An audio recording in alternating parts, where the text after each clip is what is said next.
নির্বাহী আদেশে মুক্তি দেওয়া হয়েছে বিএনপি চেয়ারপারসন বেগম খালেদা জিয়াকে। মঙ্গলবার 6 আগস্ট বঙ্গভবনে এই এক সংবাদ বিজ্ঞপ্তিতে একথা জানানো হয়।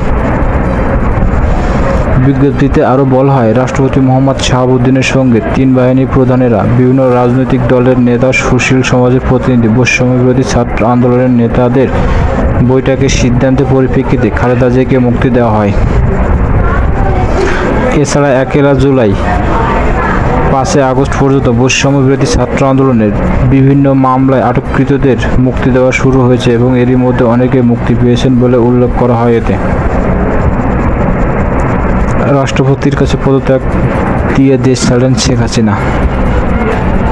ছাত্র জনতার আন্দোলনের মুখে সোমবার 5 আগস্ট প্রধানমন্ত্রীর পদ থেকে পদত্যাগ করে দেশ ছাড়েন ভারতে যান শেখ হাসিনা।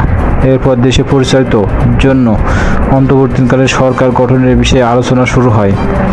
এ বিষয়ে সোমবার বিকালে বঙ্গভবনে 3টি বাহিনীর প্রধানের উপস্থিত বিভিন্ন রাজনৈতিক দলের নেতা, নাগরিক সমাজের প্রতিনিধিদের সঙ্গে বৈঠক করেন রাষ্ট্রপতি মোহাম্মদ শাহাবুদ্দিন। সেই বৈঠকে সিদ্ধান্ত হয় বেগম খালেদা জিয়াকে অবিলম্বে মুক্তি দেওয়া হবে। এছাড়া বৈষম্যবিরোধী ছাত্র আন্দোলনের সঙ্গে সম্প্রতি বিভিন্ন মামলায় আটক সব বন্দী মুক্তি দেওয়ার সিদ্ধান্ত হয়েছে। দুর্নীতির 2 মামলায় কারাদণ্ডও দেওয়া হয়েছিল বেগম খালেদা জিয়াকে। 2 বছরের বেশি সময় কারাবন্দী থাকার পর 2020 সালে 25 মার্চ সরকার নির্বাহী আদেশে তার সাজা স্থগিত করে শর্ত সাপেক্ষে মুক্তি দেয়। এরপর 6 মাস পর আবেদন পরিপ্রেক্ষিতে তার সাজা স্থগিত করে মুক্তির মেয়াদ বাড়ানো হয়েছিল।